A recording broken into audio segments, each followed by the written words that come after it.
ऐसे इस धराधाम को पवित्र करने के लिए हमारे ठाकुर जी की परम भक्ता भक्तिमती श्री मीराबाई का प्रादुर्भाव हुआ। माधवी गोपी, जिस गोपी ने अपना मुख छुपाया ठाकुर जी से अपनी मां के कहने पर, बहुत ध्यान से सुनिएगा, जिस गोपी ने अपना मुख छुपाया मां के कहने पर ठाकुर जी से, जब उसने ठाकुर जी को देखा तब उसके मन में आया कि अरे मां, विश्व की मां तो बालकों का कल्याण करने वाला पथ दिखाती है, पर आपने मुझे कैसा मार्ग बताया? जिस संसार से मुख छुपाना चाहिए था उसको तो दिखाने की आज्ञा दी, और जिनको दिखाना चाहिए था उनसे छुपाने की कह दी।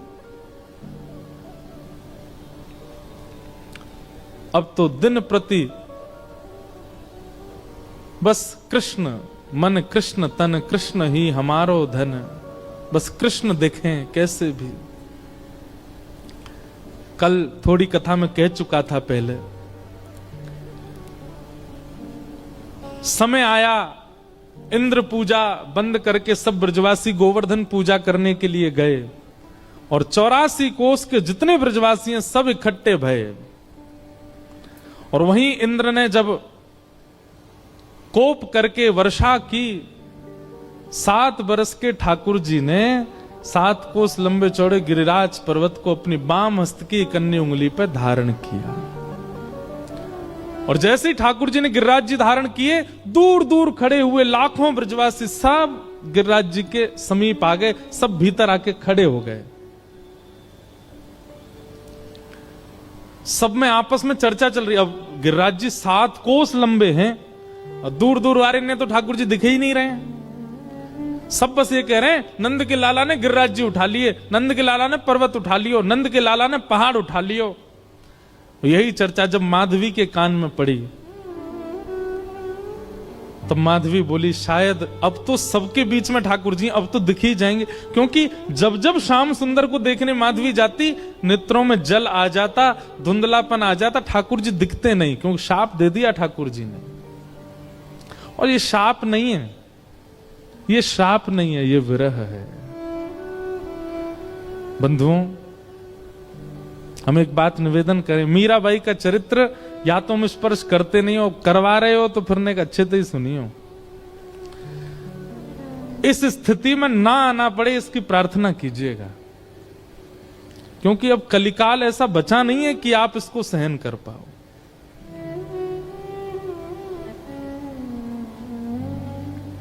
ठाकुर जी दिखते नहीं है मीरा को, माधवी को, लेकिन आज सोचने लगी सबके बीच में ठाकुर जी खड़े, यहां तो मैं छुप के देख ही लूं उनको, शायद दिख जाएं। और अनेक प्रयास करके दूर से जैसे तैसे भीड़ छांटती भई मीरा, माधवी, मीरा उनका कलयुग का नाम, माधवी द्वापर का नाम। माधवी जैसे ही पहुंची, त्रिमंगलली श्याम सुंदर अपने बाम हस्त की कन्नी उंगली के नख पर गिरिराज जी धारण करके खड़े हैं, अपने दाहिने हस्त से मुरली अधर पर रख करके और कोमल उंगलियों से सुंदर बीच बीच में ध्वनि बजा रहे हैं। नंददास जी उसका वर्णन करते हैं, कान्हा कुंवर के कर पल्लव पर मानो गोवर्धन नृत्य करे, ज्यों ज्यों तान उठत मुरली में त्यों त्यों लालन अधर धरे। मेघ मृदंग मृदंग बजा, मेघ मृदंगी मृदंग बजा में, मेघा को जल यों जो झरे।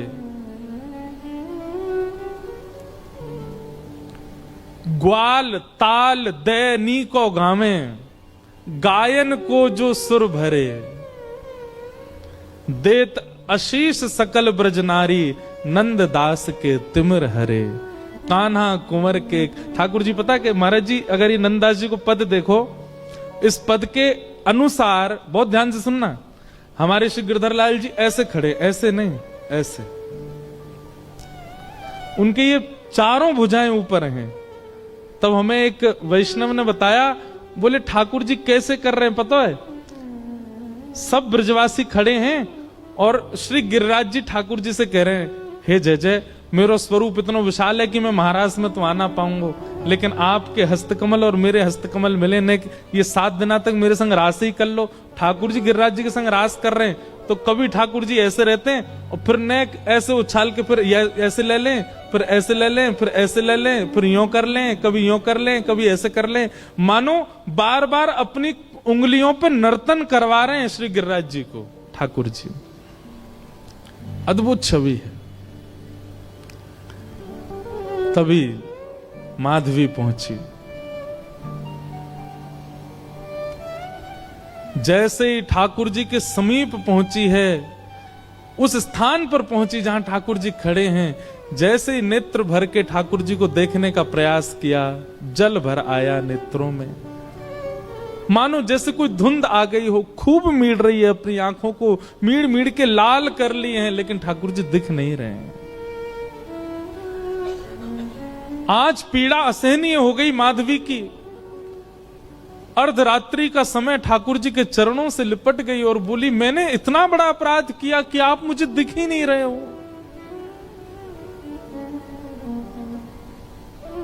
हे श्याम सुंदर, अब पीड़ा मत दो, अब दिख जाइए, एक क्षण दिख जाइए, आप दिखें और मैं प्राण त्यागूं, बस मुझे और कुछ नहीं चाहिए।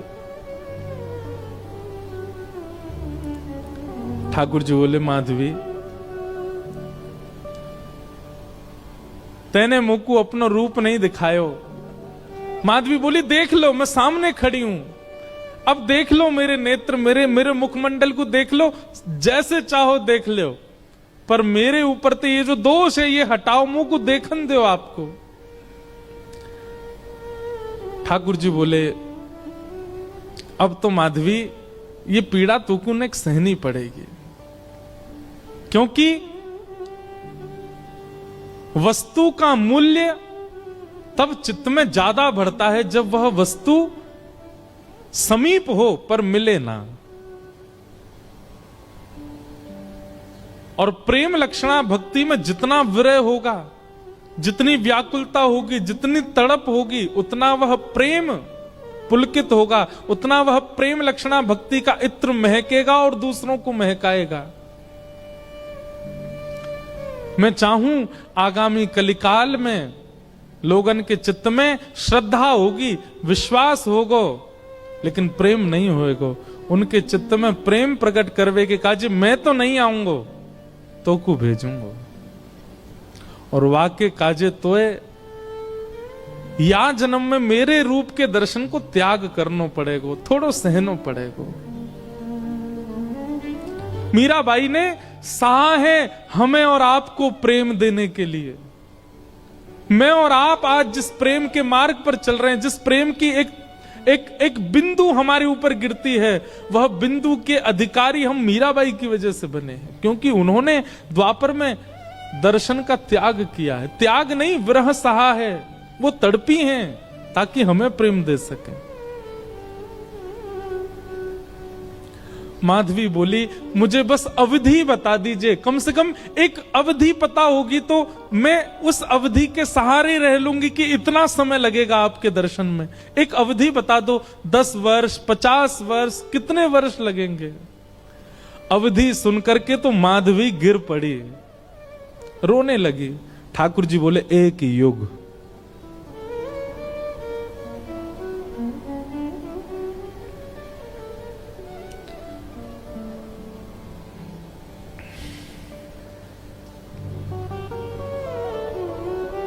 हम क्या विरह सहते हैं जीवन में, किस लिए रोते हैं ठाकुर जी के आगे? क्या विरह दिया कहां उन्होंने हमें, जो माधवी को दिया? एक युग का विरह। इतना विरह तो किसी गोपी को भी नहीं मिला, इतना विरह तो किसी ब्रजवासी को नहीं मिला जितना विरह माधवी को मिला है। एक युग का विरह।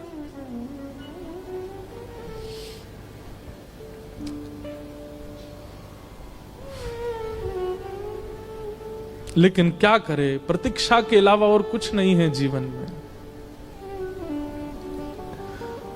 चरणों में रोती हुई माधवी जाने लगी। और एक वैष्णव का स्वरूप नहीं है आत्म दाह करना, चाहे तो त्याग दे शरीर, लेकिन नहीं। अब कृष्ण ने कहा है कि प्रतीक्षा करो तो करनी है। वो प्रतीक्षा के ही शब्द हैं जो मीराबाई लिखती हैं, जो शब्द हमारे हृदय को विदीर्ण करके भीतर प्रवेश कर जाते हैं। वो शब्द किसी 2, 4, 10 वर्ष की प्रेमिका के नहीं है, एक युग की प्रतीक्षा करने वाली प्रेमिका के शब्द हैं।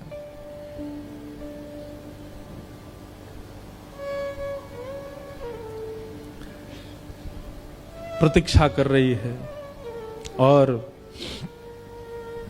द्वापर युग का विश्राम हुआ, माधवी का पांच भौतिक देह विश्राम हुआ, कलिकाल का प्रारंभ हुआ। और इसी कलिकाल में जैसे गंगा प्रकट होने से पूर्व कहती है कि मुझे धारण करने लायक है कोई पृथ्वी में, तब हिमालय ने अपनी गोद पसारी।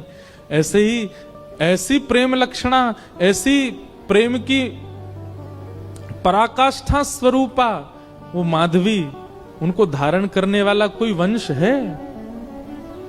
तब मेड़ता का राव दूदाजी का परिवार सौभाग्यवंत हुआ और शरद पूर्णिमा के दिन भक्तिमती मीराबाई का प्रादुर्भाव हुआ। वही माधवी कलयुग में मीरा बन करके प्रकट हुई।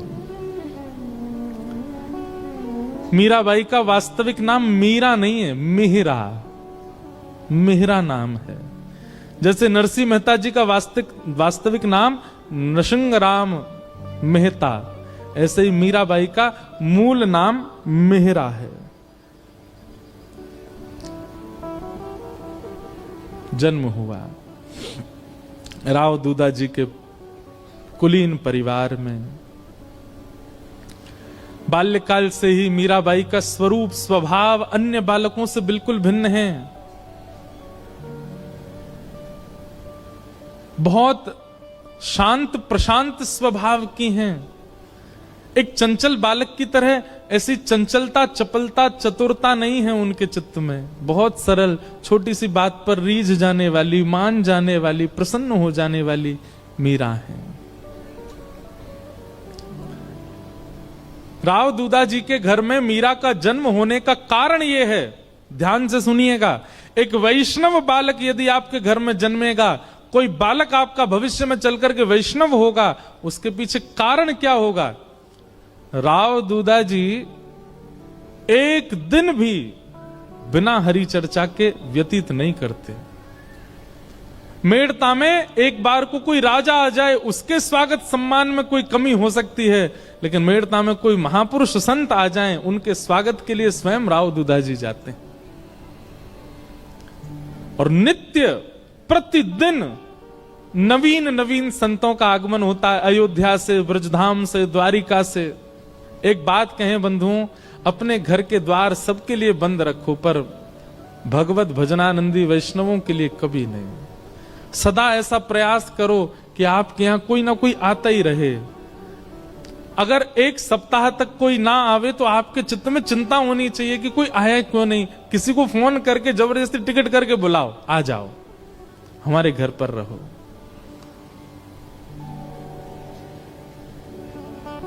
उनके भजन के जीवाणु घर में होते हैं, उसी से ही बालकों में भक्ति भाव प्रकट होता है। मीरा को ऐसे ही नहीं भेज दिया है राव दूदाजी के यहां, क्योंकि उनके यहां नित्य सत्संग होता है। वर्षों से, मीरा के जन्म से पहले से ही नियम है सत्संग का। धीरे धीरे मीराबाई बड़ी होने लगी, कथाएं सुनती हैं। जोशी जी कथा सुनाने के लिए आते हैं, मीराबाई सुनकर के प्रसन्न हो जाती हैं। प्रश्न पूछती हैं, ऐसे ऐसे प्रश्न पूछती हैं कि जोशी जी ही स्तब्ध हो जाते हैं।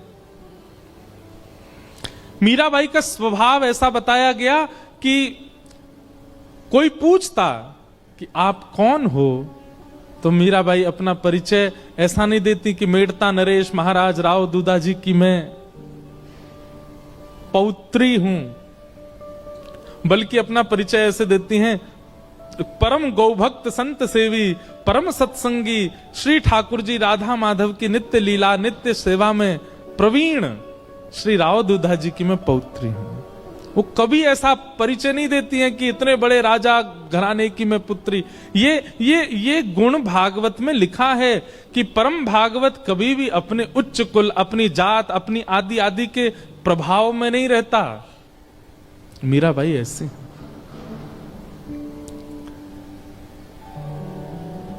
भक्ति के लक्षण तो बचपन से ही हैं। बस कोई बीज में जल देने वाला मिल जाए जिससे उसको राह मिले वृक्ष बनने की। एक दिन ढोल नगाड़े ताशे बज रहे थे। मीरा दौड़ी दौड़ी अपनी मां के पास गई। मां, ये क्या हो रहा है? कौन सा उत्सव मन रहा है? तब मां ने कहा, मीरा, ये बारात जा रही है, एक लाली का ब्याह हो रहा है, उसका पति जा रहा है अपने परिवार के साथ नाचता गाता हुआ, ब्याह करके उसको अपने घर ले जाएगा। मीरा कहती है,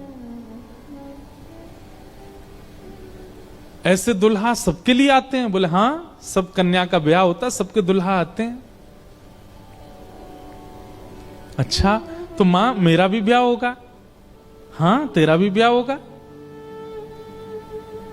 जैसे तेरे बापू सा हैं ऐसे ही तू भी ब्याह करेगी और फिर तेरे बालक भी उनको बापू बोलेंगे और तू उनकी मां होगी, तेरा भी ब्याह होगा। मीरा सोच में है और कहती है, मेरे बींद कौन होंगे फिर? मेरा ब्याह किससे होगा? कौन होंगे मेरे बींद? छोटी सी कन्या ऐसे सवाल पूछे तो मां तो उसको मजाक में ले लेती है।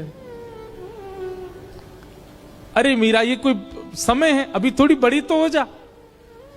कभी और कार्य में लगते हैं, कभी और मीरा की तो वो चिंता का विषय हो गया कि मेरे बींद हैं कौन और वो कब आएंगे मुझे लेने।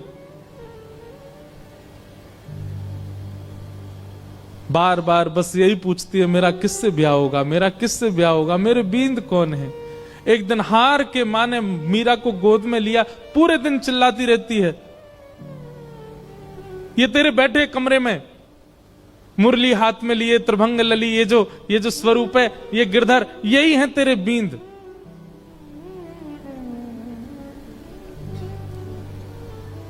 स्वरूप देखा ठाकुर जी का और मां ने कह दिया यही है तेरे बींद।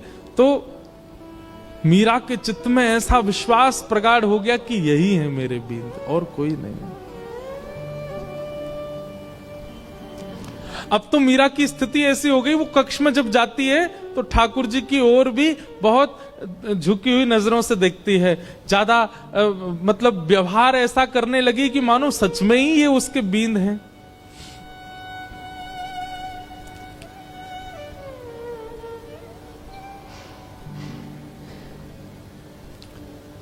संतों से कथा सुनती है और चित्त में ठाकुर जी के प्रति संबंध का प्रगाढ़ विश्वास कर चुकी मीराबाई धीरे धीरे प्रेम लक्षण भक्ति में प्रकट होने लगी।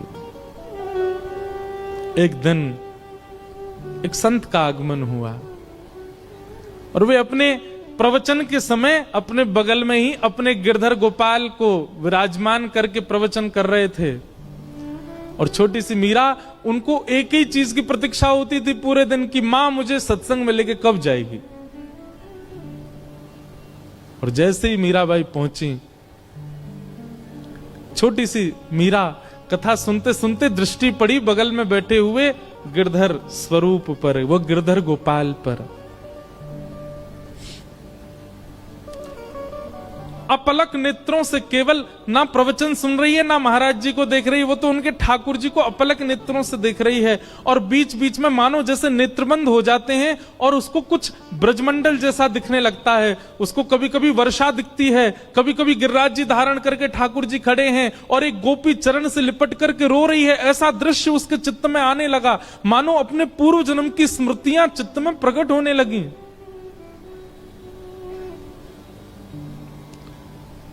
ठाकुर जी ने माधवी से कहा था, एक संत के माध्यम से मैं तेरे पास आऊंगा। और मेरी खूब सेवा करना।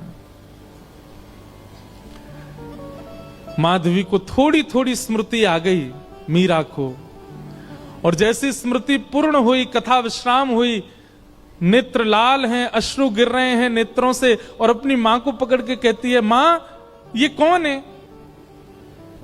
मां कहती है, ये महात्मा है, कथा सुना रहे हैं, साधु जी हैं। नहीं, ये नहीं, इनके बगल में जो बैठे हैं वो कौन है? ये तो इनके ठाकुर जी हैं। हाँ, तो मेरे बींद ना, आपने कहा था ना मेरे बींद, वही है ना ये? हंस गई मां, अरे मीरा, हाँ वही हैं। तो मेरे बींद आ तो गए मां, अब मेरा ब्याह करा दो।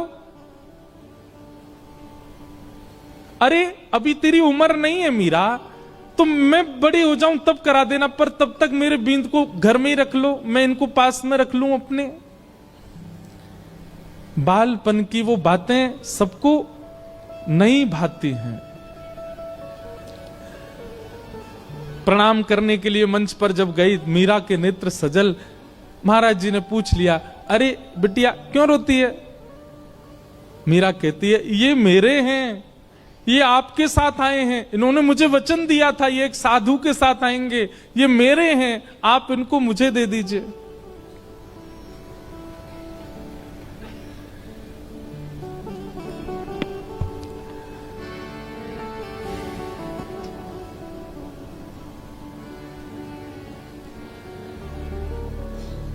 ये मेरे हैं।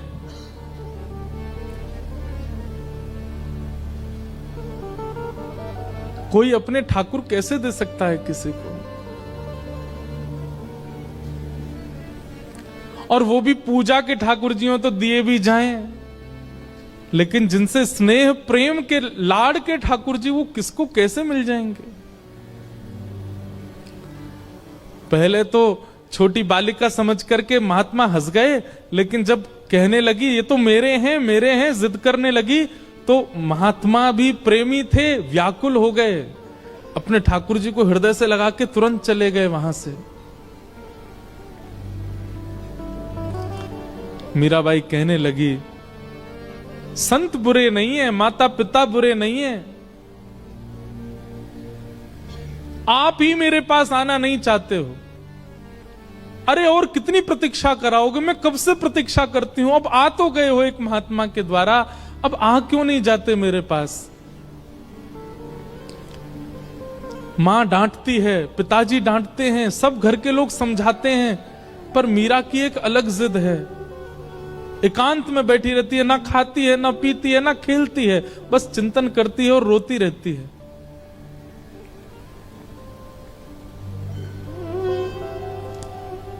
प्रतिज्ञा ले ली, मैं अन्न नहीं खाऊंगी, अब मैं प्रयास नहीं करूंगी कि आप आओ मेरे पास, मैं प्रयास नहीं करूंगी कि मैं आपको लाऊं, आपको खुद आना पड़ेगा, मेरी प्रतीक्षा बहुत हो चुकी है।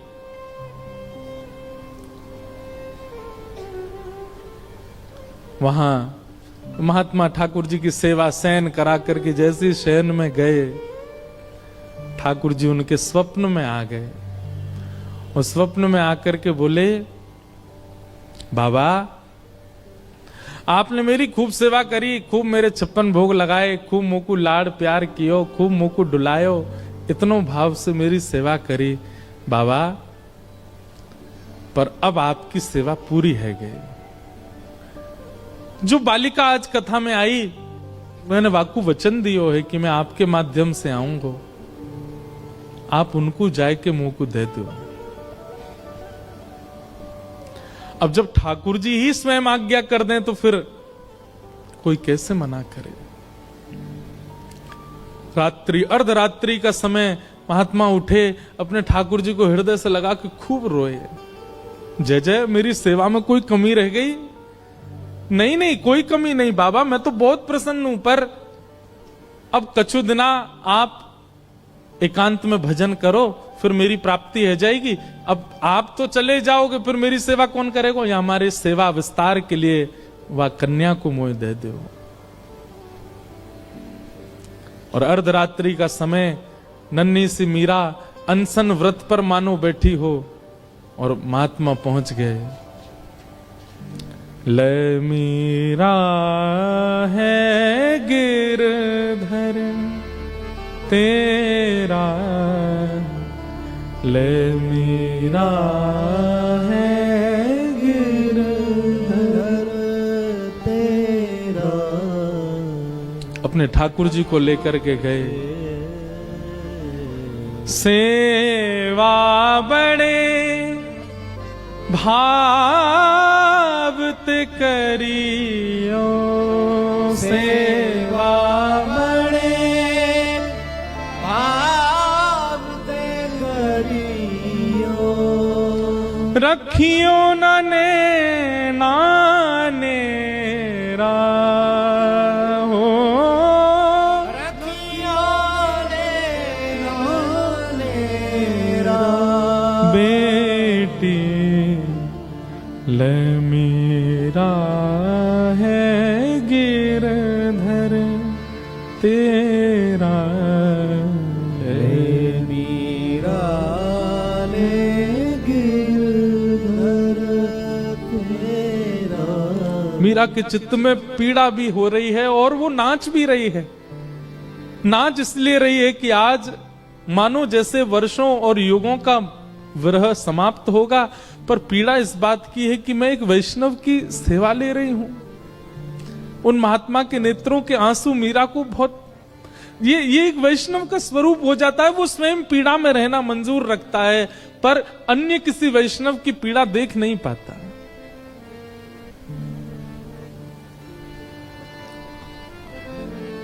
सो ही सुहागन प्रिय जाहिरी जै, सोई सुहागन प्रिय जाहिरी जै। तू सुहागन है बेटी,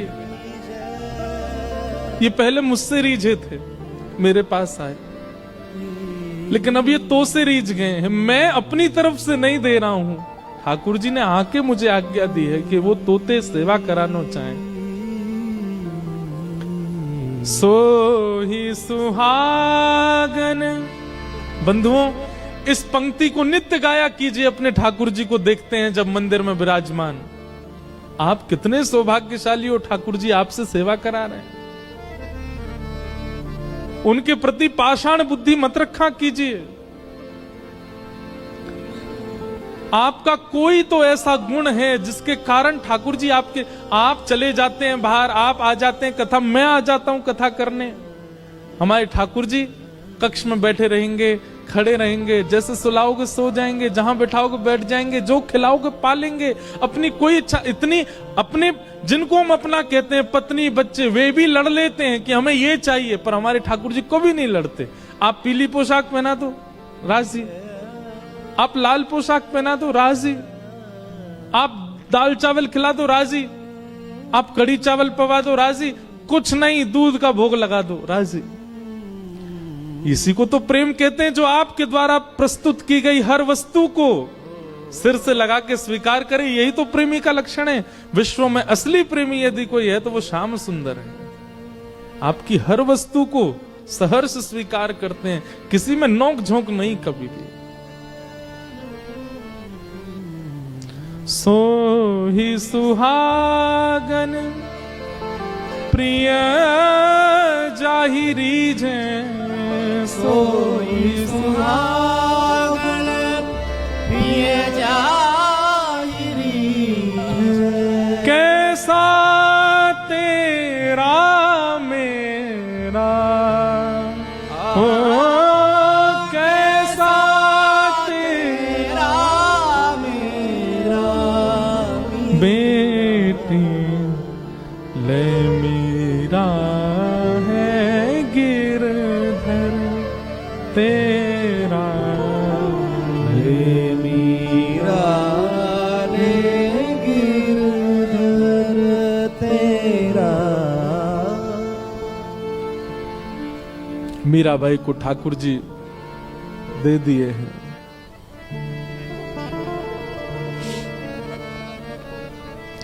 चले गए महात्मा।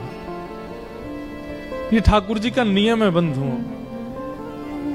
एक को संयोग देते हैं तो जिसको संयोग दे रहे हैं मानो किसी को वियोग देके आए, और जिसको संयोग दिया है वो तैयार रहे, एक दिन वियोग मिलेगा।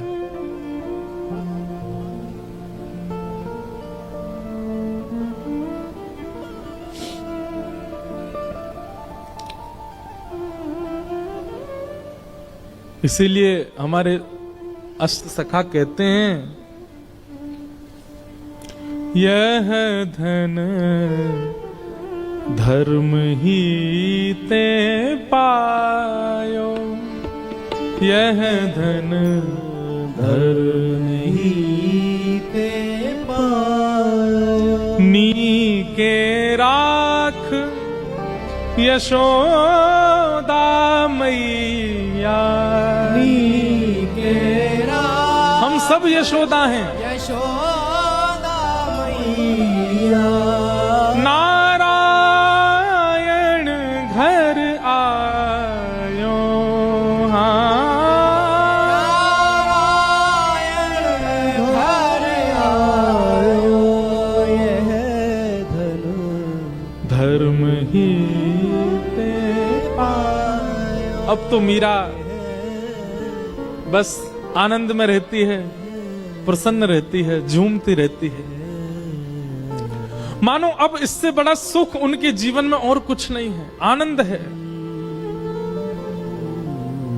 और तभी मैं बहुत सूक्ष्म सूक्ष्म मुख्य मुख्य भाव सुना रहा हूं। बस एक अवस्था हो गई मीराबाई की, प्रेम तो चित्त में खूब है, परंतु एक संकट का एक मानो बादल मंडरा रहा था मीराबाई के ऊपर। क्यों? अब मां, पिता, घर के सब बड़े सदस्य और राव दूदाजी तो पधार चुके हैं। मीरा बहुत रोई जब दादाजी गए, क्योंकि वही थे जो भक्ति मार्ग में लेके आए मीरा को। संकट इस बात का है कि अब सब चर्चा करते हैं कि मीरा का ब्याह करो। एक दिन मीरा अपनी मां से लड़ने लगी, मां आप मेरा किससे ब्याह कर रही हैं? अरे मेवाड़ के राजा, मेवाड़ के राजकुमार राजा भोज,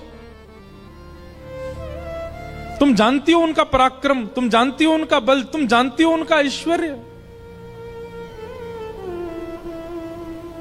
अपनी मां से मीरा कहती है, तो फिर ये कौन है जिनको बचपन में आपने मेरा बींद बताया था? अरे बालापन की बात है, बचपन में ऐसी तू जिद कर रही थी इसलिए बोला। बोले मां आपने तो ऐसे ही बोल दिया, परंतु मैं तो चित्त में घर करके बैठी हूं कि यही मेरे बींद हैं और मेरा स्वभाव व्यवहार सब कुछ वैसा ही है। आप अपनी बात से कैसे मुकर सकती हैं मां? चुपचाप तैयार हो जा, तुझे देखने वाले आ रहे हैं। कौन समझे विरह वेदना? मीराबाई बैठी है अपने ठाकुर के सामने, मंदिर में ही बैठी है, कुछ विशेष श्रृंगार नहीं किया है। तभी भोजराज और पूरा परिवार सब आए।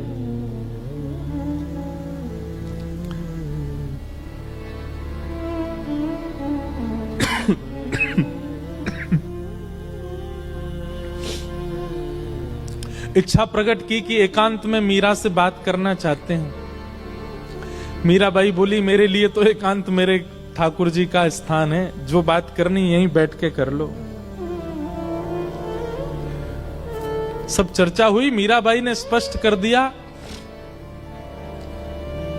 एक पत्नी जो धर्म का निर्वहन करती है, अगर वो अपेक्षा आप मुझसे रखते हैं और मुझसे ब्याह करना चाहते हैं, तो मैं पहले ही आपको स्पष्ट कर दूं कि मैं उन सब धर्म के निर्वहन में बिल्कुल अपूर्ण हूं, मैं नहीं कर पाऊंगी। आप अपने परिवार में सबसे कह दीजिए मैं उस योग्य हूं नहीं, वो तो मेरे परिवार वाले चाहते हैं इसलिए मैं आपसे चर्चा कर रही हूं। नहीं तो एक स्त्री का जो धर्म होता है पति के प्रति, ससुराल के प्रति, उन सबको, मैं तो अपने घर के प्रति कोई धर्म नहीं निभा पाती एक पुत्री का। इसलिए मैं आपसे पहले ही स्पष्ट कर देती हूं कि एक पत्नी का धर्म मैं नहीं निभा पाऊंगी।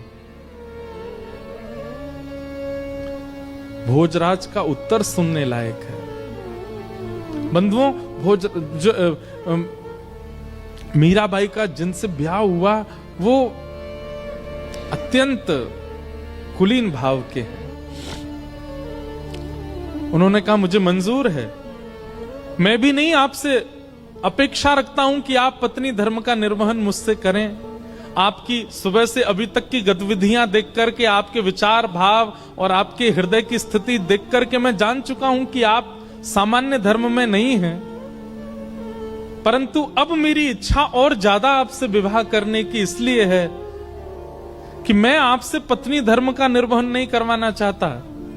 मैं चाहता हूं हमारी मेवाड़ की भूमि में राजा तो बहुत आते हैं, मेवाड़ की भूमि में बड़े बड़े महापुरुष आते हैं, बड़े बड़े योद्धा आते हैं, पर मेवाड़ की भूमि पर अभी तक किसी भक्त के चरण नहीं पड़े।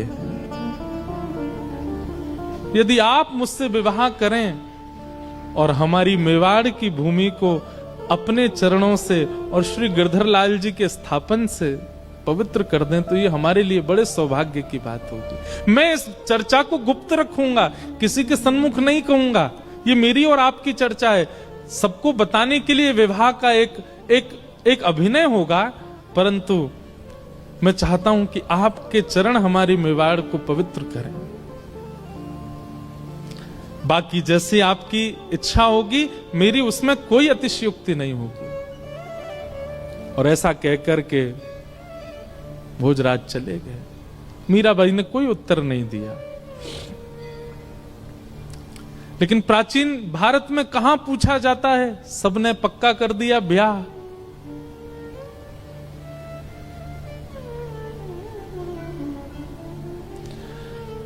मीराबाई एक संत से जाके कहती है कि कभी अगर हृदय में बहुत वेदना होती हो और अपने प्रियतम को बतानी हो तो उसके लिए कोई उपाय है?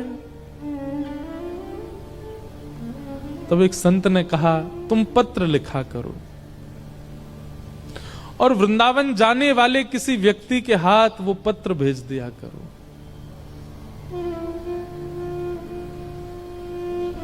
बहुत प्यारा पद है मीराबाई का। मीराबाई आज पत्र लिखने के लिए बैठी है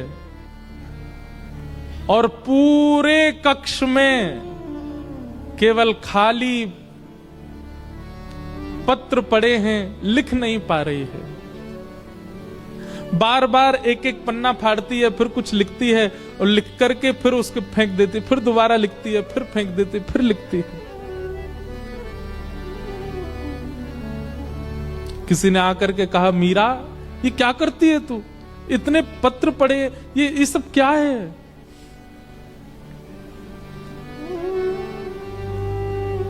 पत्तियां मैं कैसे लिखूं, लिखी ही न जाए। पत्तियां मैं कैसे लिखूं, लिखी ही न जाए। पत्तियां मैं कैसे लिखूं,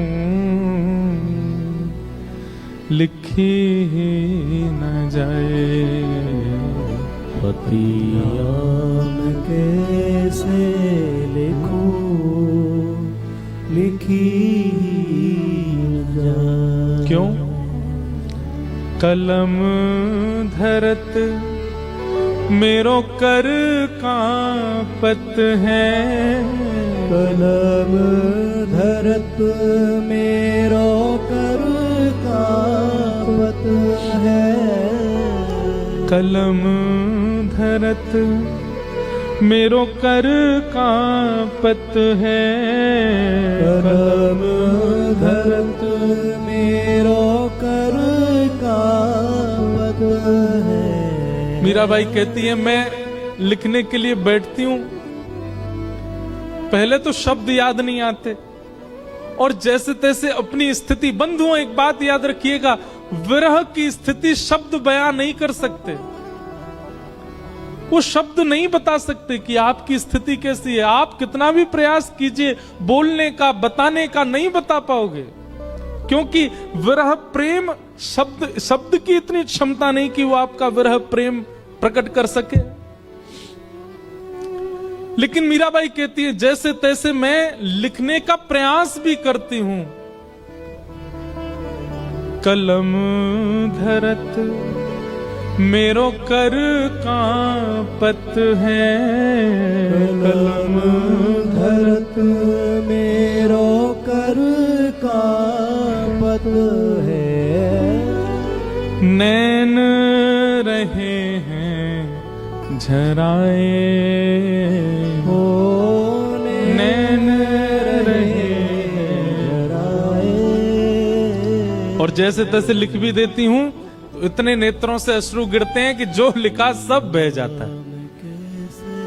पत्तियां मैं कैसे लिखूं, लिखी ही न जाए। पत्तियां मैं कैसे लिखूं, लिखी न जाए। पत्तियां मैं कैसे लिखूं, लिखी ही न जाए। पत्तियां मैं कैसे लिखूं, लिखी न जाए।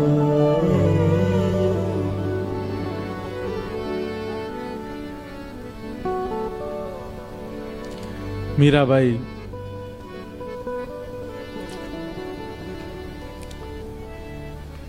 बस स्मरण करती हैं, वृंदावन की दिशा की ओर देखती रहती हैं। अभी भी विरह समाप्त नहीं हुआ है। घड़ी आई विवाह की, पूरा मेड़ता सजा है, परंतु होने वाली दुल्हन, उसके मुख पर बिल्कुल प्रसन्नता नहीं। मीराबाई ठाकुर जी के सामने बैठकर के केवल इतनी प्रार्थना करती है, मैं देह और आत्मा को अलग मानती हूं। मैं जानती हूं देह की क्रिया आप स्वीकार नहीं करते। देह भले ही कोई और वर्ण करके ले जाए, कम से कम आत्मा आपकी है, ये स्वीकार करके मुझे कैसे भी बता दीजिए कि आपने मुझे स्वीकार कर लिया। मुझे और कुछ नहीं चाहिए। अन्य से देह का विवाह हो, उससे पहले पहले आत्मा का आपसे विवाह हो जाए। हे ठाकुर जी, मैं और कुछ नहीं मांगती आपसे।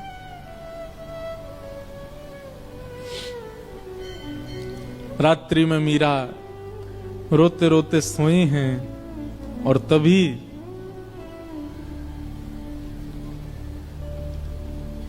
स्वप्न में श्री ठाकुर जी पधारे और मीराबाई के साथ स्वप्न में ही विवाह संपन्न हो गया। ठाकुर जी ने विवाह किया। प्रातः काल का समय, पूरे घर में शादी की तैयारियां चल रही हैं। मां दौड़ी दौड़ी मीराबाई के कक्ष में गई, अभी तक मीरा उठी नहीं है। जैसे ही भवन में प्रवेश करके भीतर देखा,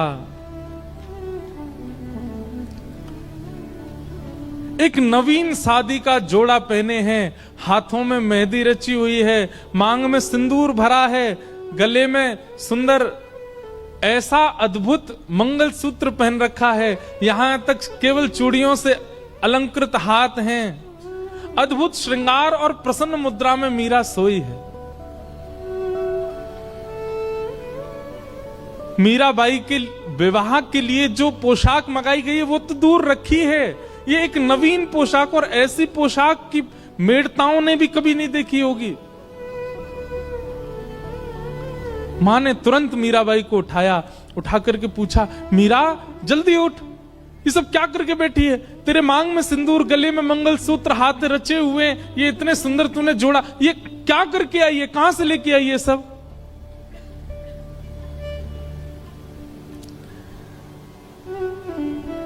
मीराबाई जोर से हंसी, अपना माँ का हाथ पकड़ के कहती है, माँ माई सपनानु वरना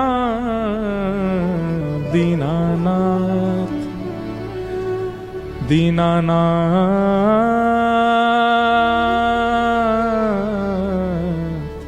दीनानाथ। माई कल मेरा ब्याह हो गया। किससे ब्याह हुआ? बोले मेरे गिरधर लाल। मां मैं आपको कैसे वर्णन करूं? आप जो व्यवस्थाएं कर रहे हैं ना, ये सब फीकी हैं उस व्यवस्था के आगे। ऐसा सुंदर, ऐसे सुंदर पुष्प लगे थे, ऐसे सुंदर दावत बनी थी, ऐसे सुंदर सुंदर घोड़े हाथी सब आए थे। क्या बात बनाती है? कब हुआ तेरा ब्याह? किसने देखा तेरा ब्याह? मीरा कहती है, एक ने देखा हो, दो ने देखा हो तो कहूं 56 कोटा जना पधार्या, दुल्हो श्री ब्रजनाथ, दुल्हो श्री ब्रजनाथ। मां 56 करोड़ बराती आए थे। सब देवी देवता, ब्रह्मा, शिव, रुद्र, सनकादि सब आए थे मेरे ब्याह में। और इन सब बरातियों के बीच एक सुंदर से हाथी पर सहरा बांधे, अद्भुत पोशाक पहने, मधुर मुस्कान, कटाक्ष नेत्र, मधुर घुंघराले केश, हाथ में मुरली लिए मेरे दुल्हा बनकर के साक्षात ब्रजनाथ श्री कृष्ण आए थे। दुल्हो श्री ब्रजनाथ। बहुत सुंदर वर्णन है। मीराबाई अपने स्वप्न के विवाह का वर्णन कर रही है अपने मां के आगे।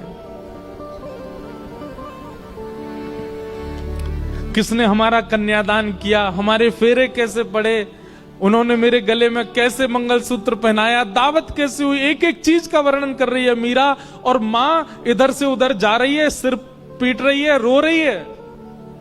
ये क्या बातें कर रही है मीरा तू? लेकिन कौन समझे मीरा को? मीराबाई हंसने लगी और कहने लगी, मां मेरा ब्याह हो गया। मां तुरंत भीतर गई, घड़े में जल भर के लाई और ला करके मीरा के मांग का सिंदूर पोंछने लगी। मीरा कहती हैं, अब चाहे जो कर लो मां, ये देह चाहे जिसको दे दो, पर आत्मा को तो स्वीकार कर लिया है श्याम सुंदर ने। अब मैं राजी राजी चली जाऊंगी जहां भेजोगी, मुझे अब परवाह नहीं। मैं जिनकी हूं उन्होंने मुझे स्वीकार कर लिया है। कितनी पीड़ादायी बात है। मीराबाई का पुनः श्रृंगार किया गया और फिर मंडप में ले जाया गया।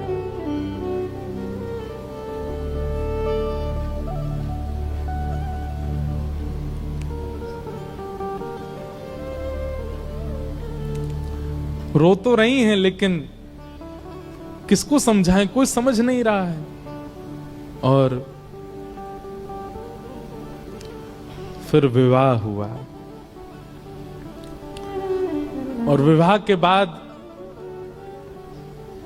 जब मेवाड़ को जाने लगी मीराबाई, अपनी मां से जाकर के केवल कहा, मां ने कहा तेरे लिए मैंने ये दे दिया, इतने बक्से दिए हैं, इतने सोने चांदी हीरे जवाहरात आदि आदि सब भेज रही हूं, बिल्कुल परेशान मत रही हो। मीराबाई कहती हैं, सब रख लो, बस मेरे गिरधर लाल दे दो, उनको लेके चली जाऊंगी, मुझे इन सब की आवश्यकता नहीं। एक अश्रु बिंद नहीं है मीरा के नेत्रों में विदाई के समय। अपने ठाकुर जी को गोद में ले रही है, सब देख रहे हैं, मीरा को रो रहे हैं, पर मीरा केवल अपने ठाकुर जी को निहार रही हैं, नेत्र नीचे करके। गाड़ी, बैलगाड़ी, घोड़ा गाड़ी, हाथी गाड़ी सब धीरे धीरे चलते जा रहे हैं और मीरा ना प्रसन्न है ना उदास है, बस एक समत्व है मुखमंडल पर। निकल गई मेवाड़।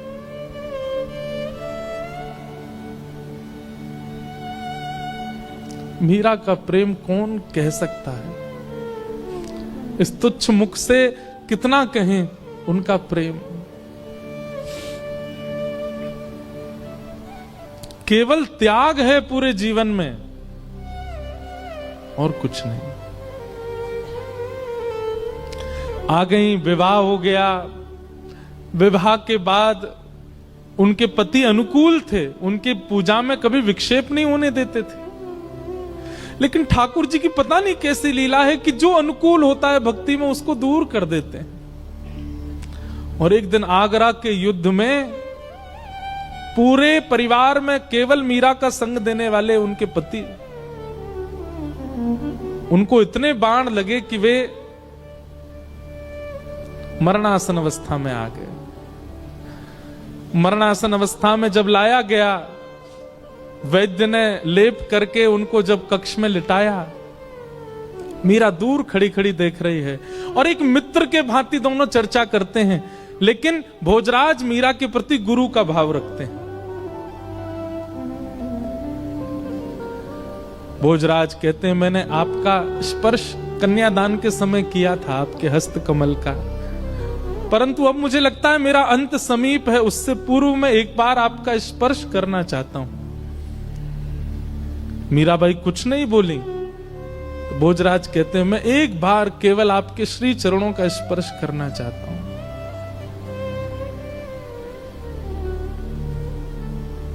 ठाकुर जी के पास गई, अपने गिरधर गोपाल की प्रसादी माला लेकर के आई और भोजराज के गले में पहनाई और अपना हस्त कमल उनके शीश पर फेरती हैं मीरा। ऐसा कहते हैं, मैंने पढ़ा है कि वैसे तो मीरा श्रृंगार करती नहीं थी, पर जिस दिन भोजराज जी की ये स्थिति थी, उस दिन कोई उत्सव मीराबाई ने किया था और उस दिन 16 श्रृंगार किए थे मीराबाई ने। और उस श्रृंगार के रूप में मीराबाई को देखते देखते देखते मानो जैसे उनके पति को साक्षात युगल ही एक रूप में हो, ऐसा दिखने लगा। और उनके पति अपने प्राण त्याग देते हैं।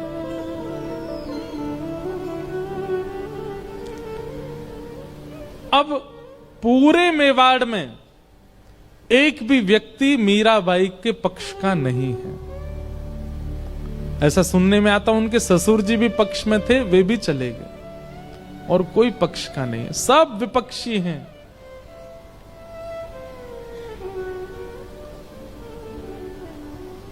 खूब यातनाएं देते हैं, प्रताड़ना करते हैं, उपहास करते हैं, पर मीराबाई को इससे कोई फर्क नहीं पड़ता।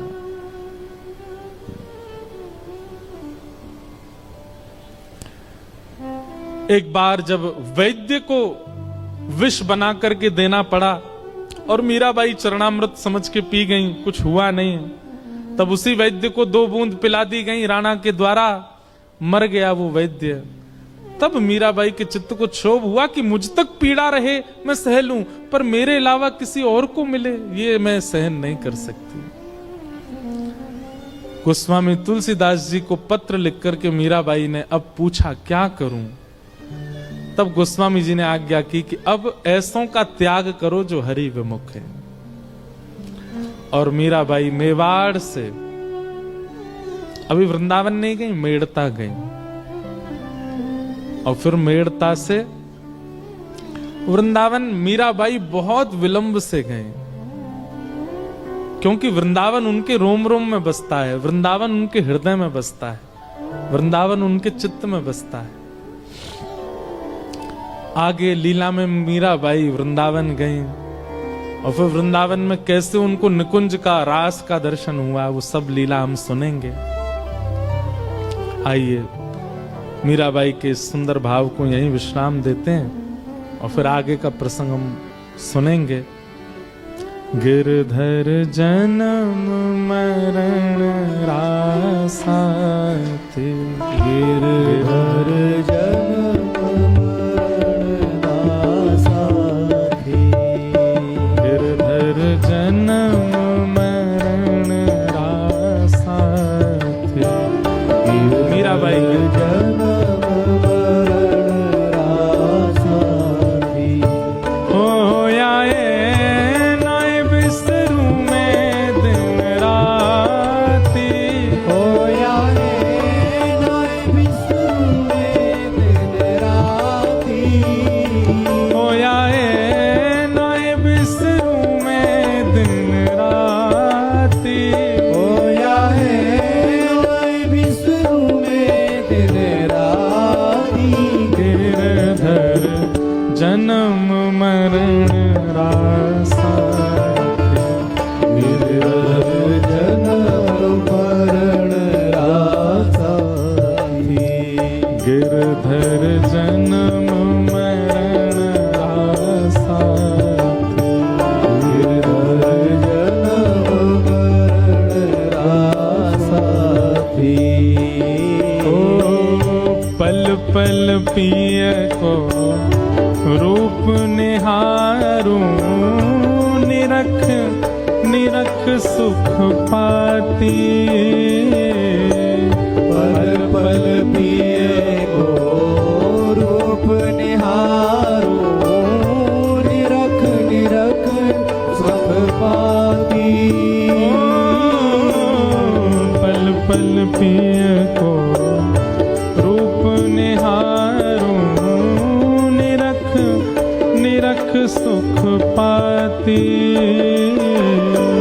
पल पल पिए को रूप निहारो, निरख निरख सुख पाती, ऊंचे चढ़ चढ़ पंथ निहारूं, ऊंचे चढ़ चढ़ पंथ निहारो, ऊंचे चढ़ चढ़ पंथ निहारूं, ऊंचे चढ़ चढ़ पंथ निहारो, रोए रोए अखियां प्यासी, गिरधर जन्म मरण रासात, गिरधर जन्म मरण रासाती, गिरधर जन्म मरण रासात, गिरधर जन्म मरण रासाती। मीराबाई कहते हैं, ओ इनके बिन मोहे सलना परत है, जानत मेरी छाती, इनके बिन मोहे सलना परत है, जानत मेरी छाती, इनके बिन मोहे सलना परत है, जानत मेरी छाती, इनके बिन मोहे सलना परत है, जानत मेरी छाती, दोए कर जोड़ा रज करूं छूं, दोए कर जोड़ा दोए कर जोड़ा रज करूं छूं, दोए कर जोड़ा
संसार सकल जग झूठा, झूठा कुल रानाता। ये संसार सकल जग झूठा, झूठा कुल रानाता।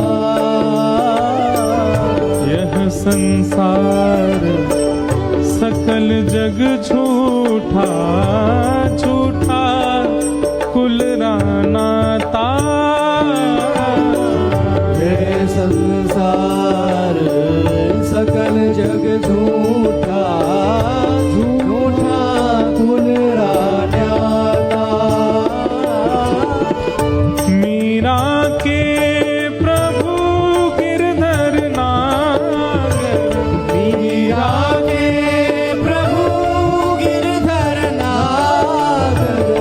मीरा के प्रभु नटवर नागर।